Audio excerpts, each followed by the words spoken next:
지난 시간에 우리는 유다의 빈자리를 대신해서 마띠아라는 사람이 이제 11사도에 더해졌고, 그래서 이제 12사도의 수가 다시 채워졌음을 살펴보았습니다. 하나님께서 사람을 세우시는 이유는 그 사람의 이름을 드러내기 위함이 아니라 맡겨진 자리에서 부활하신 그리스도를 증언하게 하시기 위함이라고 했습니다. 그런데 여러분, 우리가 이 말씀을 통해서 반드시 기억해야 될 것이 있습니다. 그것이 뭐냐 하면은, 주님의 증언으로 사는 일은 사람의 그러한 결심만으로 되지 않는다라는 사실입니다. 12사도의 수가 다시 채워졌다고 해서 곧바로 그들이 땅끝까지 복음을 전한 능력이 그들에게 생긴 것이 아니었습니다. 그들에게 있어서 반드시 필요한 것이 있었습니다. 바로 주님께서 약속하신 이 성령께서 임하셔서 그들을 권능으로 세우는 일이었습니다. 자, 우리가 앞서 사도행전 1장을 5시간 동안 살펴보았습니다. 이 사도행전 1장 8절의 말씀은 정말 중요한 말씀이죠. 이 사도행전 1장 8절에서 주님께서는 오직 성령이 너희에게 임하시면 너희가 권능을 받고 예루살렘과 온 유대와 사마리아와 땅끝까지 이르러 내 증인이 되리라 하시니라 라고 말씀하셨습니다. 주님께서는 제자들에게 단순히 가서 증인이 되라고만 말씀하지 않으셨습니다. 먼저 성령이 너희에게 임하시면 이라고 말씀하셨습니다. 여러분, 이것은 매우 중요합니다. 주님의 증인은 자기 힘으로 되는 것이 아니에요. 성령께서 임하셔야만 되는 것입니다. 성령께서 권능을 주셔야 됩니다. 성령께서 두려운 마음을 제거하게 해주시고, 또 담대하게 하시고, 닫힌 입을 열게 하시고, 또 연약한 사람을 복음으로 증인으로 세우셔야 되는 것입니다. 오늘 이 저녁에 함께 하신 우리 효자의 성도들은 나의 힘이 아니라 성령의 능력을 의지하여 주님의 증인으로 살아가는 성도들 되시기를 주님의 이름으로 축복합니다. 오늘 우리가 함께 읽은 이 본문의 말씀은 바로 그 약속이 성취되는 장면을 보여주고 있습니다. 사도행전 1장에서 주님께서 약속하신 그 성령이 이제 사도행전 2장에 들어서면서 실제로 임하십니다. 그래서 오늘 설교 제목을 약속하신 성령이 임하시다라고 정했습니다. 여러분, 오늘 말씀은 단순히 신비한 현상이 일어났다라는 그러한 이야기가 아닙니다. 말씀에 보니까 급하고 강한 바람 같은 소리가 나고 불의 혀처럼 갈라지는 것들이 보이고, 또 사람들이 다른 언어로 말하기 시작했다는 그런 장면들이 나옵니다. 그런데 여러분, 이런 현상 자체가 오늘 주신 말씀의 중심이 아니에요. 오늘 본문의 중심은 약속하신 성령께서 이 교회를 복음의 증인 공동체로 세우시고, 또 여러 민족에게 하나님의 큰 일을 들려주셨다라는 데 있습니다. 그러므로 오늘 우리가 이 말씀을 통해서 붙들어야 할 핵심은 바로 이것입니다. 뭐냐? 성령께서 임하신 목적은 특별한 체험을 자랑하는 데 있는 것이 아니라 예수 그리스도 안에서 이루신 하나님의 큰 일을 세상에 증언하게 하시는 데 있다라는 것입니다. 자, 그럼 오늘 본문 말씀을 세 부분으로 오늘 저는 살펴보려고 합니다. 먼저 1절부터 4절에서는 약속하신 성령에서 하늘로부터 임하는 장면을 보게 될 것입니다. 또 5절부터 11절까지는 성령께서 여러 민족에게 하나님의 큰 일을 들려주신 장면이 소개되고 있습니다. 또 마지막 12절, 13절에서는 이 성령의 역사 앞에서 사람들의 서로 바른 반응을 살펴보도록 하겠습니다. 먼저 오늘 본문 1절 말씀을 우리 함께 읽도록 하겠습니다. 시작. 오순절 날이 이름에 그들이 다 같이 한 곳에 모였더니. 아멘. 자, 여러분, 오늘 본문 1절은 오순절 날이 이미 이름에 라고 말씀이 시작이 됩니다. 자, 이 오순절은 유대인들에게 있어서 중요한 절기 가운데 하나였습니다. 오순절은 6월절 이후에 50일째 되는 날을 지키는 절기였기 때문에 한자로 5오자와 10순자를 써서 오순절이라고 또 불리고 있고, 또 구약에서는 7.7절 또는 맥추절이라고 불렸습니다. 이스라엘 백성들은 이 절기에 이 곡식의 첫 열매를 하나님께 드리며 하나님 은혜에 감사했습니다. 이 절기의 감사 정신이 바로 오늘 우리가 지키고 있는 맥추감사절의 배경이 되기도 했습니다. 그런데 여러분, 하나님께서 바로 이 오순절에 성령을 부어주셨다는 거예요. 여러분, 이것은 우연이 아닙니다. 6월절 어린 양이신 예수 그리스도께서 십자가에서 구속을 이루신 후에 이 오순절에 성령께서 임하심으로 그 복음이 여러 민족을 향해서 선포되고 또 구원의 열매가 본격적으로 맺히기를 시작합니다. 그러니까 뭐냐면 하나님께서 정하신 때에 하나님께서 약속하신 일이 이루어지고 있는 것이지요. 자, 여러분, 여기서 우리는 아주 중요한 사실을 보아야 됩니다. 그것은 뭐냐? 바로 하나님의 약속은 반드시 이루어진다라는 것입니다. 제자들은 주님께서 말씀하신 대로 예루살렘을 떠나지 않고 기다렸습니다. 그러나 여러분, 그 제자들의 기다림과 기도가 성령을 오시게 만든 것은 아니에요.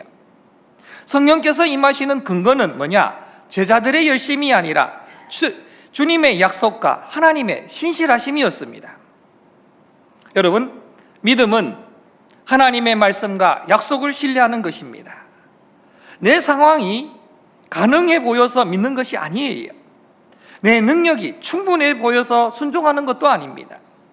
하나님께서 말씀하셨기 때문에 믿는 것이고 하나님께서 약속하시기 때문에 기다리는 것입니다. 그러나 여기서 우리가 붙드는 약속은 내가 원하는 일을 하나님께서 반드시 이루어 주실 것이라는 그런 막연한 기대가 아니라는 겁니다. 믿음은 성경을 통하여 분명하게 말씀하신 하나님의 약속을 붙드는 것입니다. 하나님의 약속은 우리의 능력에 달려있지 않고 하나님의 그러한 약속하신 하나님의 신실하심에 달려 있습니다. 여러분, 우리의 형편이 흔들릴 때에도 변하지 않는 하나님의 말씀과 또 그 하나님의 신실하심을 굳게 붙드는 우리 성도들 되시기를 주님의 이름으로 축원합니다. 또 1절의 말씀을 보니까 또 그들이 다 같이 한 곳에 모였더니라고 말씀하고 있습니다. 자, 성령께서 임하셨을 때에 제자들은 흩어 있지 않았습니다. 그들은 함께 모여 있었습니다. 우리가 앞서 사도행전 1장에서 살펴보았듯이 그들은 마음을 같이하여 오로지 기도에 힘썼습니다.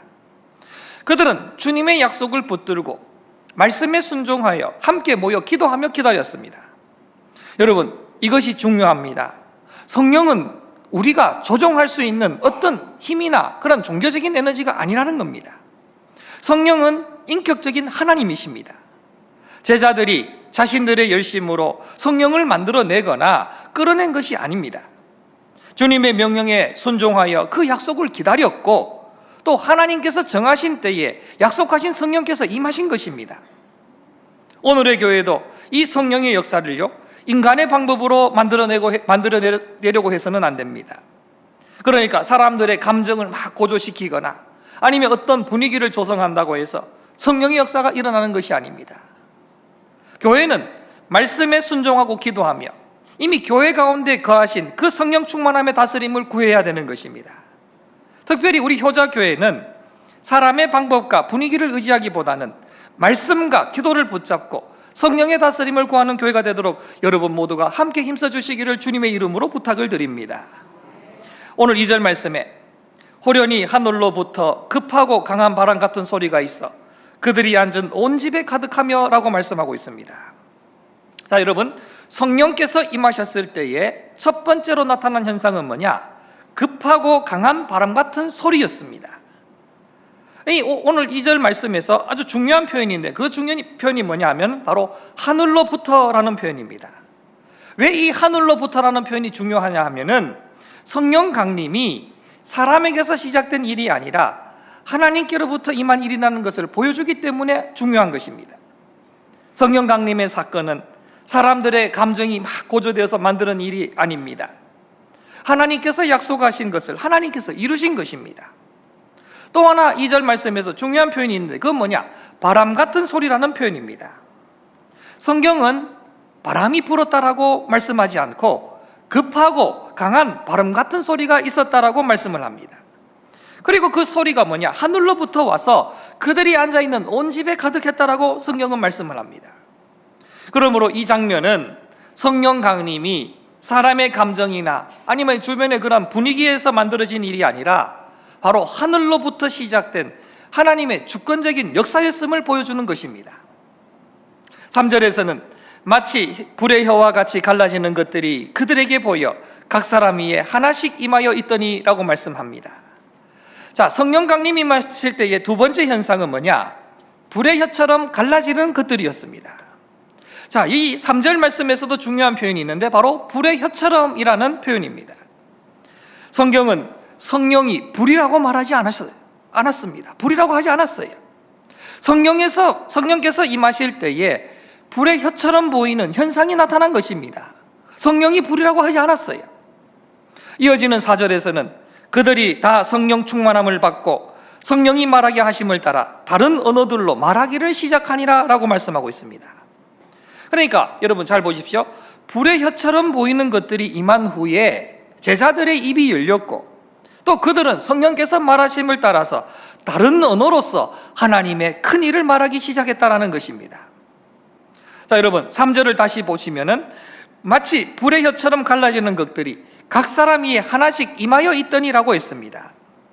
자, 이 말씀은 뭐냐? 성령께서 임하실 때에 성령께서는 어떠한 특별한 사람에게만 임하신 것이 아니라는 겁니다. 베드로에게만 임한 것도 아니고 요한에게만 또 임한 것도 아닙니다. 각 사람 위에 하나씩 임했다라고 성경은 말씀합니다. 이것은 뭐냐? 주님께서 주신 약속이 몇몇 지도자에게만 주어지는 것이 아니라 함께 모여 기다리던 그 공동체 전체에게 성취되었음을 보여주는 것입니다. 구약시대에도 성령께서는 하나님의 백성 가운데 역사하셨습니다.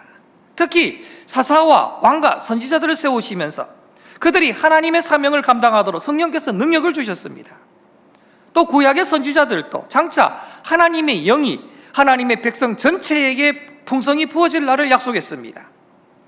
사도행전 2장에 나오는 이 오순절은 바로 그 약속이 본격적으로 성취하기 시작된 사건인 것이죠. 이제 성령께서 하나님의 백성 공동체 가운데 충만히 임하십니다. 특정한 몇몇 사람이 아니라 주님의 약속을 붙들고 기다리던 공동체 위에 임하였습니다. 이것은 우리가 앞서 살펴보았던 요엘 선지자를 통해서 약속하신 그 말씀의 성취이기도 합니다. 하나님께서 말세에 모든 영을 육체에 부어주시겠다고 약속하셨는데 이것은 남녀와 세대와 그 신분의 구별을 넘어서 하나님의 백성에게 성령을 부어주시겠다라는 약속이었습니다.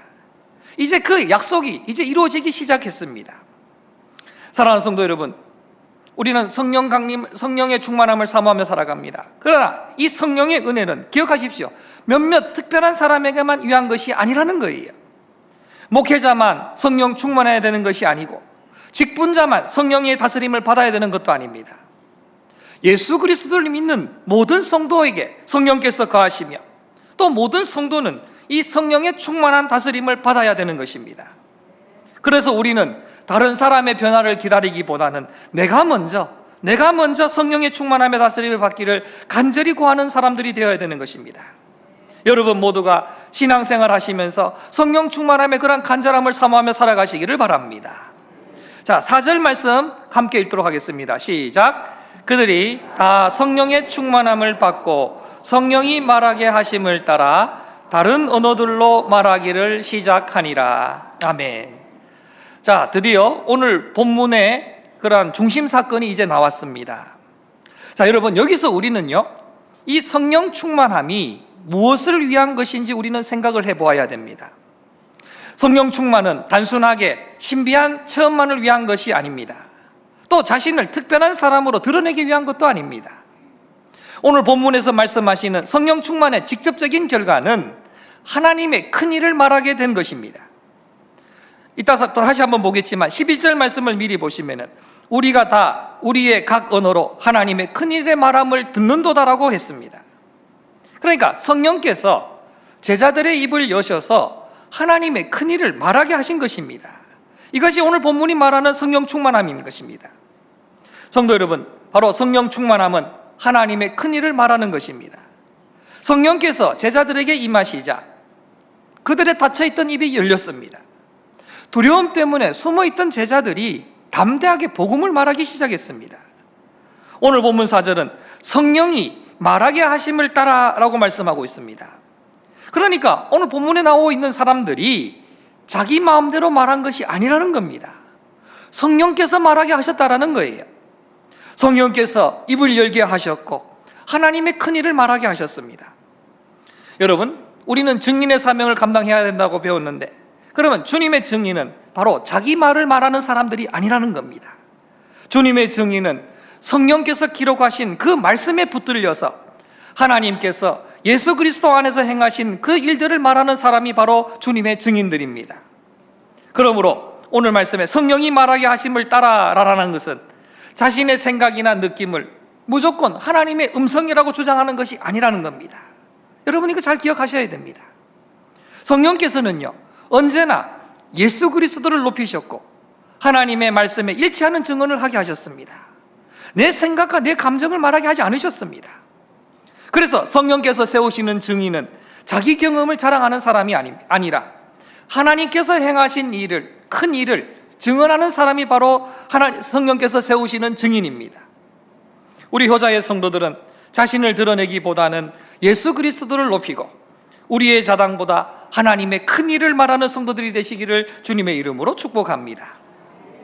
성도 여러분, 오늘 우리가 이 시대를 살아가면서 이 은혜를 우리는 사모하며 나아가야 됩니다. 이 성령 충만의 은혜가 우리에게 필요한 거예요. 우리는 사실 살아가면서 많은 말들을 합니다. 많은 말들을 하지만은 정작 하나님의 큰 일을 말하지 못할 때가 많습니다.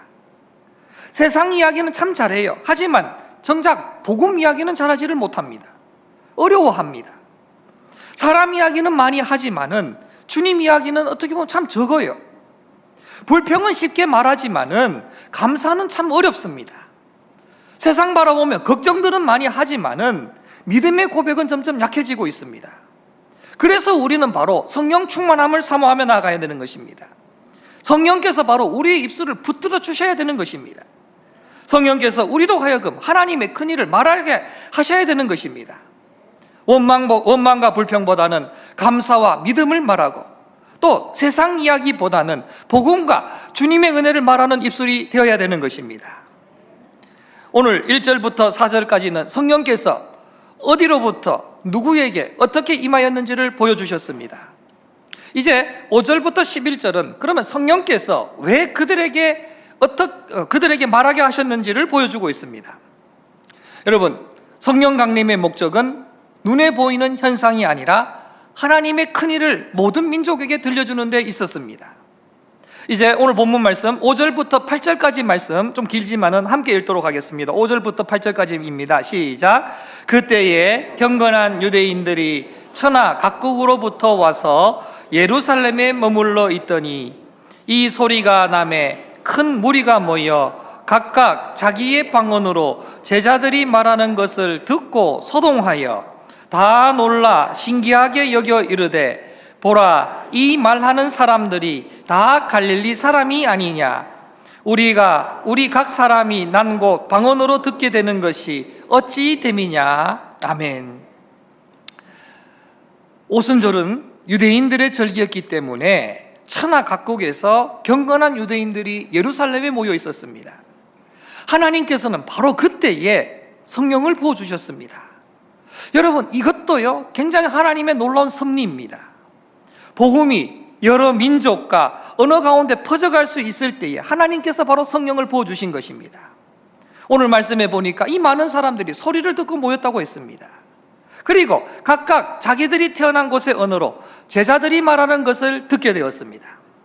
근데 여러분, 지금 제자들이 말하고 있는 언어는 여러 지역에서 온 사람들이 자신이 태어난 곳의 말로 알아들을 수 있는 언어였다라고 성경은 말씀합니다. 이 사도행전의 저자였던 누가는 오늘 6절 말씀을 보시면은 각각 자기의 방언으로 라고 기록하고 있고요, 또 8절에서는 각 사람이 난 곳 방언으로 들었다라고 반복하여 강조하고 있습니다. 그러니까 성령께서 언어의 장벽을 넘어서서 여러 민족에게 하나님의 큰일을 듣게 하신 것이었습니다. 그래서 7절 말씀을 보시면은 다 놀라 신기하게 여겨 이르되 보라, 이 말하는 사람들이 다 갈릴리 사람이 아니냐라고 말하고 있습니다. 갈릴리 사람은요 당시 예루살렘 사람들의 눈에는 대단한 사람으로 보이지를 않았습니다. 그런데 그 대단하지 않던 갈릴리 사람들이 지금 각 나라의 언어로 하나님의 큰 일을 말하고 있습니다. 이것은요 그들의 능력으로, 사람의 눈으로 봤을 때 그들의 능력으로는 설명할 수 없는 일들이었습니다. 그러니까 어떻습니까? 이거는 사람이 한 일이 아니라 성령께서 하신 일이었습니다. 자, 그렇다면 여러분, 우리는 여기에서 아주 중요한 적용을 살펴볼 수가 있습니다. 뭐냐? 하나님께서는 사명을 맡기시고 우리를 홀로 버려두지 않으신다라는 사실입니다. 자, 여러분 보십시오. 주님께서는 제자들에게 땅끝까지 증인이 되라라고 말씀하셨습니다. 그런데 여러분, 땅끝까지 가려 그러면은 언어의 장벽을 넘어야 됩니다. 문화의 장벽도 넘어야 되고 두려움의 장벽도 넘어야 됩니다. 그래서 사람의 눈으로 볼 때, 인간적으로 볼 때는 이것은 불가능한 것이죠. 그러나 성령께서 임하시자 복음이 그 장벽을 넘어서기 시작합니다. 각 나라 사람들이 자기 언어로 하나님의 큰 일을 듣게 되었다라고 오늘 성경은 증거하고 있습니다. 사랑하는 성도 여러분, 하나님께서는 저와 여러분에게 사명만 주시고 그것을 혼자 감당하라고만 내버려 두시는 분이 아니십니다. 하나님께서 우리를 부르실 때에는 우리가 그 일을 감당할 수 있는 은혜로 주신다라는 사실을 잊지 마시기를 바랍니다. 이것은 여러분 오해하시면 안 됩니다. 우리가 아무런 준비를 하지 않아도 된다, 그런 뜻은 아닙니다. 언어가 필요하다면 배워야 되고, 섬김을 위해서는 훈련도 받아야 되고, 또 말씀을 전하려면 성경을 바르게 배워야 됩니다. 오히려 성령을 의지하기 때문에 더욱더 겸손하게 배우고 성실하게 준비해야 되는 것입니다. 그러나 여러분 기억하십시오. 우리가 준비는 하되 그 우리의 준비가 전부가 아니라는 겁니다.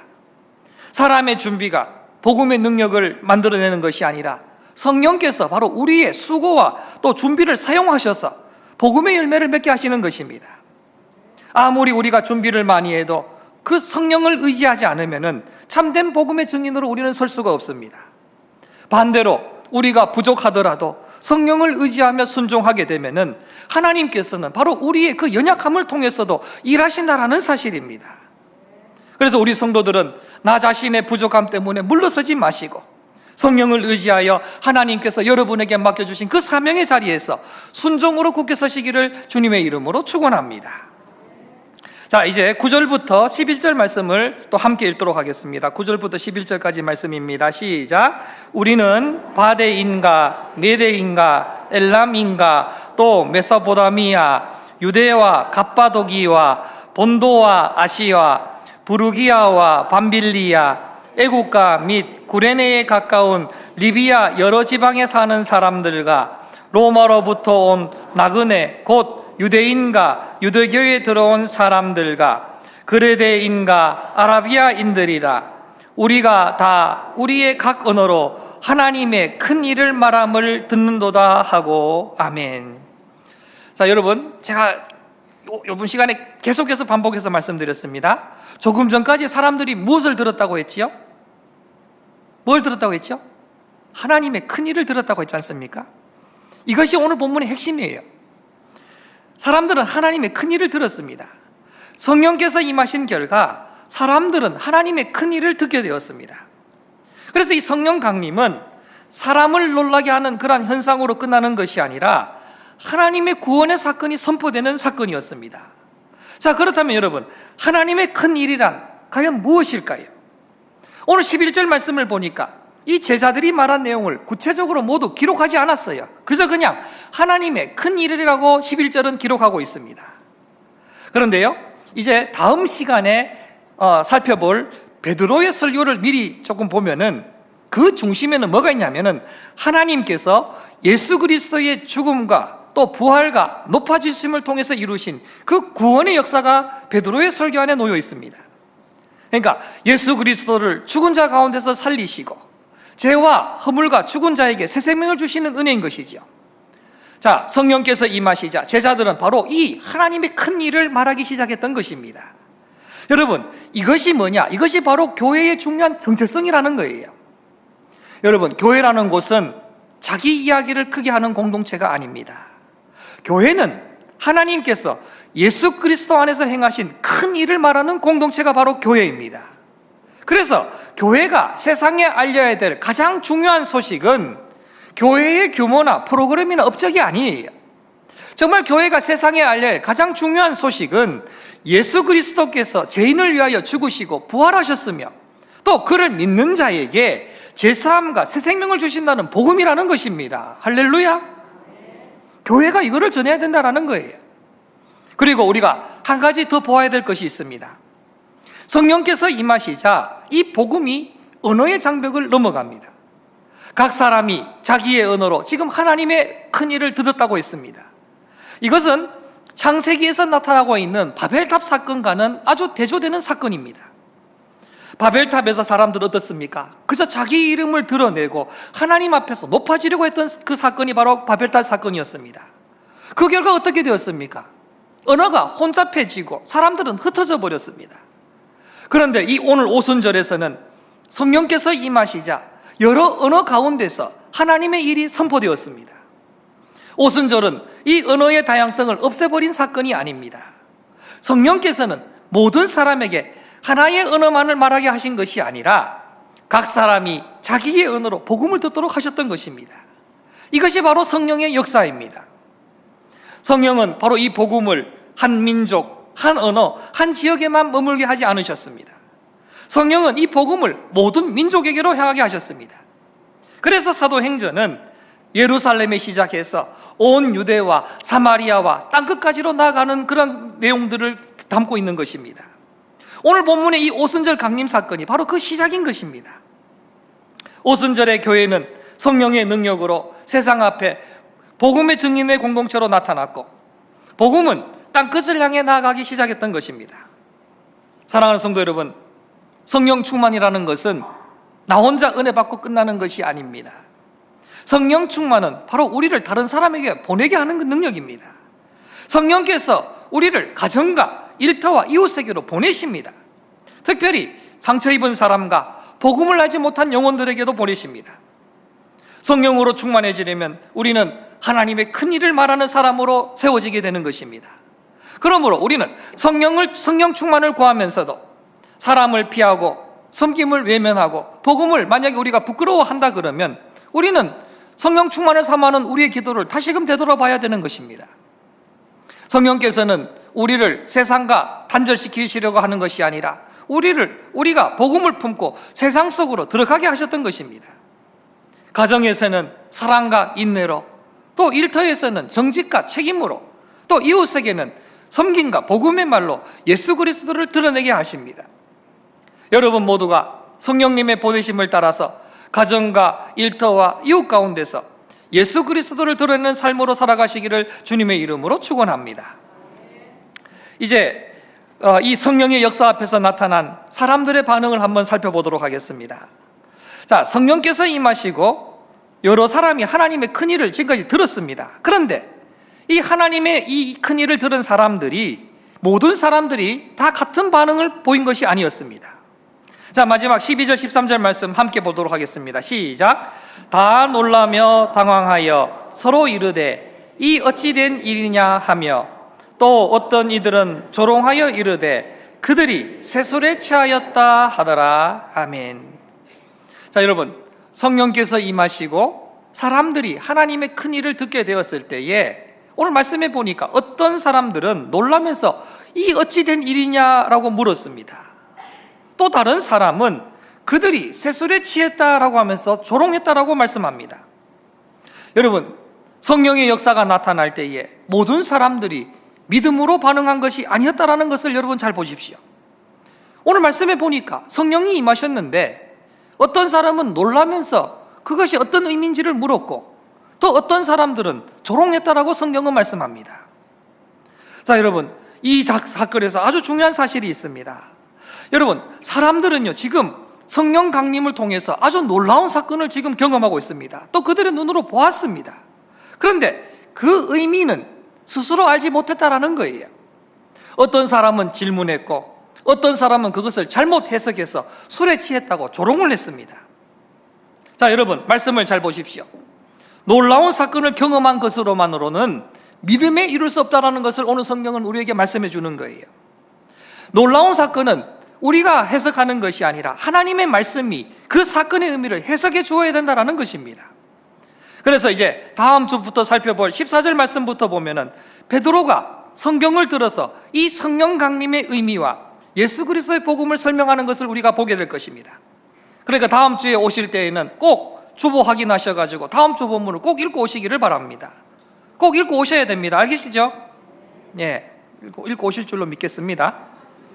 여러분, 우리가 복음을 따라 살아가야 되는데 복음을 따라 살아가다 보면은 세상의 오해와 조롱을 받을 때가 있습니다. 근데 여러분, 우리가 세상으로부터 오해받고 조롱받을 때에 너무 지나치게 두려워하지 마시기를 바랍니다. 왜냐? 오늘 말씀을 기억하시면 되는 거예요. 자, 여러분 보십시오.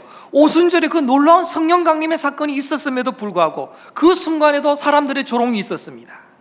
그러나 그 사람들의 조롱이 바로 성령의 역사를 받지 못했다라는 겁니다. 이것이 중요한 거예요. 동시에 우리는 모든 비판을 무조건 세상의 조롱으로 돌려서도 안 됩니다. 우리의 말과 행동이 복음에 합당한지 겸손하게 살펴볼 수도 있어야 되는 것입니다. 성도 여러분, 우리가 말씀에 순종하면서 받는 그러한 오해와 조롱이라면은 사람의 평가보다는 하나님을 바라보면서 담대히 걸어갈 수 있는 그런 믿음을 달라고 기도하시기를 바랍니다.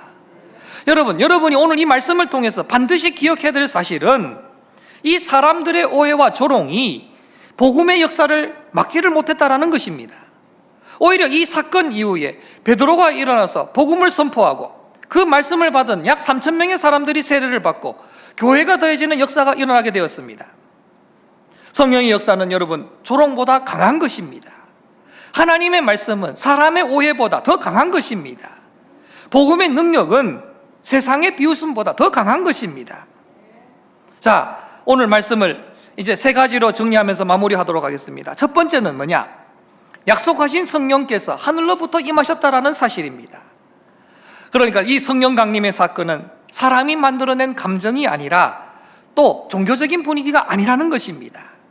하나님께서 약속해 주셨고 또 예수님께서도 말씀하셨고 하나님께서 정하신 때 이루신 구원의 사건이라는 것입니다. 두 번째로 성령께서는 교회를 하나님의 큰 일을 말하는 증인 공동체로 세우셨다라는 사실입니다. 성령 충만함의 목적은 특별한 체험을 자랑하는 데 있는 것이 아닙니다. 성령께서는 연약한 제자들의 입을 여셔서 예수 그리스도 안에서 이루어진 하나님의 구원을 말하게 하셨던 것입니다. 그리고 세 번째로 성령께서는 이 복음을 모든 민족과 언어를 향해 나아가게 하셨습니다. 여러 지역에서 온 사람들이 자기의 언어로 하나님의 큰 일을 들었다고 했습니다. 성령께서는 이 교회를 자기 안에 머물게 하지 않으시고 가정과 일터와 이웃과 세상을 향해 보내셨습니다. 사랑하는 성도 여러분, 우리는 성령 없이 주님의 증인으로 살 수 없습니다. 내가 주님의 증인으로 살고 싶어 한다 하더라도 성령 없이는 우리는 주님의 증인으로 살 수가 없습니다. 또한 성령 없이 교회는 교회답게 설 수가 없습니다. 성령의 다스림을 따르지 않으면 예배는 형식이 될 수가 있고 우리가 하는 봉사는 습관이 될 수도 있고 또한 직분은 이름만 남을 수도 있습니다. 그러나 성령께서 말씀을 통하여 우리를 다스려 주시면 우리의 다쳤던 입술이 하나님의 큰 일을 말하게 되는 것이고 또한 두려웠던 마음이 복음을 위하여 담대하게 되는 것이며 자기만 바라보던 삶이 이웃과 세상을 향해 열리게 되는 것입니다. 그러므로 성도 여러분, 여러분은 성령 충만함을 구하며 살아가시기를 바랍니다. 성령 충만은요, 선택사항이 아니라 주님의 증인으로 살아가기 위해서는 반드시 필요한 은혜가 바로 성령 충만인 것입니다. 여러분 기억하십시오. 우리는요, 오순절의 사건을 다시금 반복되기를 기다리는 사람들이 아닙니다. 약속하신 성령께서는 이미 오셨습니다. 또 예수 그리스도를 믿는 성도와 교회 가운데 이미 성령께서는 거하고 계십니다. 그래서 우리가 구해야 될 것은 성령을 다시 모셔오는 것이 아니라 이미 우리 안에 거하시는 성령께서 우리의 생각과 말과 삶을 충만히 다스려 주도록 우리는 구해야 되는 것입니다. 저는 우리 효자교회가 성령 충만함의 다스림을 받는 교회가 되기를 간절히 기도하고 있습니다. 다시 할게요. 저는 우리 효자교회가 성령 충만함을 받는 교회가 되기를 간절히 기도하고 있습니다. 사람의 능력보다 성령의 능력을 더 의지하고 사람의 이야기보다 하나님의 큰 일을 말하고 또 자기 이름보다 예수 그리스도 이름을 높이는 교회가 되기를 늘 기도하고 있습니다. 여러분도 함께 기도해 주셔야 됩니다. 사랑하는 성도 여러분, 오순절에 약속하신 성령께서 이미 임하셨습니다. 성령께서는 두려워하던 제자들에게 복음의 증인으로 세워주셨고 여러 민족이 자기 언어로 하나님의 큰 일을 듣도록 성령께서는 하셨습니다. 이것이 바로 성령께서 교회를 세우신 목적입니다. 교회가 자기 이름을 드러내는 것이 아니라 모든 민족에게 예수 그리스도 안에서 이루신 하나님의 큰 일을 증언하게 하시는 것입니다. 여러분, 우리는 오순절을 다시 만들어내려는 사람들이 아닙니다. 이미 오신 성령님의 다스림을 받아서 오순절에 시작된 그 복음 증언의 사명을 이어가는 사람들임을 잊지 마시기를 바랍니다. 성령 충만을 구한다라는 것은 단순하게 더 강한 감정이나 특별한 체험을 구하는 것이 아닙니다. 우리의 생각과 입술과 삶 전체가 바로 성령에 사로잡혀 예수 그리스도를 드러나게 해달라고 구하는 것이 바로 성령 충만을 구하는 것입니다. 그러므로 여러분, 이 세상 살아가시면서 또 신앙생활 하시면서 내 힘만 바라보며 낙심하지 마시기를 바랍니다. 내 부족함만 보면서 사명의 자리에서 물러서지 마시기를 바랍니다. 이미 우리 안에 거하시는 그 성령을 의지하여 권능을 받으시고 또 하나님께서 맡기신 자리에서 순종하시기를 바랍니다. 가정과 일터에서 또 교회에서 하나님께서 예수 그리스도를 통하여 행하신 그 큰 일들을 말하는 성도들 되시기를 바랍니다. 또한 여러분이 서 있는 그 모든 자리에서 부활하신 예수 그리스도의 살아있는 증인으로 쓰임 받으시기를 바랍니다. 우리 효자교회와 우리 모든 성도들이 성령 충만함의 다스림을 받아 사람의 이름이 아니라 예수 그리스도의 이름을 높이며 또 모든 세대와 이웃에게 하나님의 큰 일을 전하는 우리 교회 우리 성도들 되시기를 바랍니다. 또한 우리의 말과 섬김을 통해 부활하신 예수 그리스도가 나타나는 은혜가 여러분 삶 가운데 나타나시기를 주님의 이름으로 축원합니다.